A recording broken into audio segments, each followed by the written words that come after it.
പ്രതിപക്ഷത്തിരിക്കുന്ന സമയത്ത് അതിൻ്റെ നേതാക്കൾ പറഞ്ഞതിനെല്ലാം ഘടകവിരുദ്ധമായ പ്രവർത്തനമാണ് ഇപ്പോൾ നടത്തുന്നതെന്ന് നമുക്ക് കാണാൻ സാധിക്കും.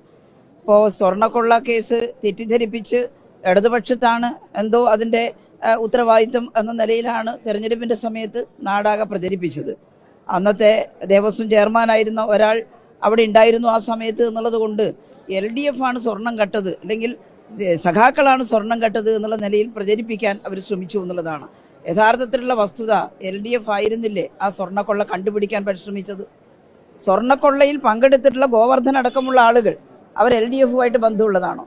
സോണിയാഗാന്ധിയെ സന്ദർശിക്കുമ്പോൾ എടുത്തും വലത്തു നിന്നത് സ്വർണം കട്ടയാളും സ്വർണം വാങ്ങിയാളുമല്ലേ?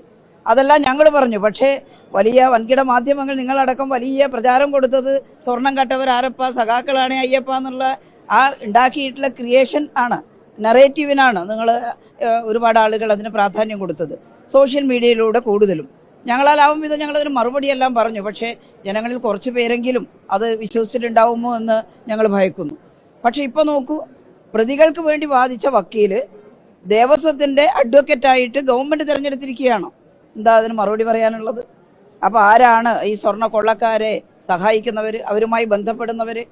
ഇലക്ഷനെല്ലാം കഴിഞ്ഞു, പക്ഷേ നമുക്ക് ഈ നാട്ടിൽ ഇനിയും ജീവിത പ്രശ്നങ്ങളുണ്ട്, ജനങ്ങളുടെ പ്രശ്നങ്ങളുണ്ട്. കഴിഞ്ഞ 10 വർഷക്കാലം LDF ഗവൺമെൻറ് ചെയ്തിട്ടുള്ള ജനകീയ പ്രവർത്തനങ്ങൾ ഇല്ലേ?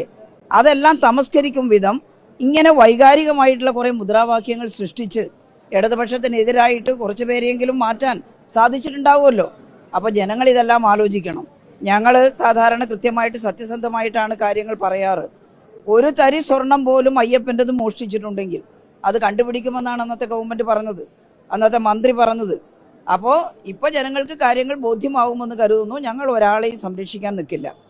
എന്നാൽ ഇതിനകത്ത് ആരെങ്കിലും ഇടതുപക്ഷ ചായ്വുള്ള ആളുണ്ടോ?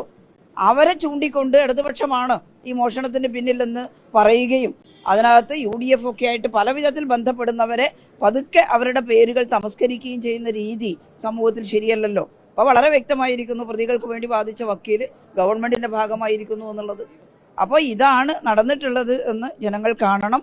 ഇതെല്ലാം ജനങ്ങൾ തിരിച്ചറിയും, അതിന് യാതൊരു സംശയവുമില്ല എന്നാണ് ഞങ്ങൾ വിശ്വസിക്കുന്നത്. വലിയൊരു ആശങ്കയെ മാറുന്നുണ്ട്. മാത്രമല്ല, ഇപ്പോഴത്തെ ആരോഗ്യമന്ത്രി K മുരളീധരൻ നേരത്തെ പറയുന്ന പ്രസ്താവന, എണ്ണം കെട്ടവൻ ഭരിക്കുമ്പോൾ പലതും സംഭവിക്കും. ഇത് എല്ലാ ദിവസവും പറയാൻ കഴിയില്ല. ഇന്നലെ അദ്ദേഹം അതിന് മറുപടിയായിട്ട് പറഞ്ഞത് മന്ത്രിയായിരുന്ന സമയത്ത് പലതും പ്രവേശിച്ചിരിക്കുന്ന സമയത്ത് രണ്ടും രണ്ടാണെന്നാണ്. നമ്മൾ എപ്പോഴും പറയുമ്പോൾ ആധികാരികമായിട്ട് പറയണം, പ്രതിപക്ഷത്തായാലും ഭരണപക്ഷത്തായാലും. ഇന്നലെ കാസർഗോഡ് നിന്ന് ഞാൻ നിങ്ങളെല്ലാവരും ചോദിച്ചപ്പോൾ പ്രതികരിച്ചിരുന്നു. ഏതാണ് ഭരണമെന്നോ ഏത് പാർട്ടിയുടെ മന്ത്രിയാണെന്നോ ഒന്നും നോക്കിയിട്ടല്ല ഈ പകർച്ചവ്യാധികളെല്ലാം വരുന്നത്. അപ്പോൾ വരുമ്പം അതിനെ നേരിടാൻ ഒരുമിച്ച് നിൽക്കണം എന്നാണ് ഞാൻ ഇന്നലെ എൻ്റെ ഒരു അനുഭവത്തിൽ പഴയൊരു മന്ത്രി എന്നുള്ള നിലയിൽ ഞാൻ പറഞ്ഞത്. അതാണ്, അത് തന്നെ എനിക്കിന്നും പറയാനുള്ളൂ. അതുകൊണ്ട് നമ്മളെല്ലാം പറയുമ്പോൾ സത്യസന്ധമായും ശാസ്ത്രീയമായിട്ടും, ഇത് ശാസ്ത്രയുഗമാണ്.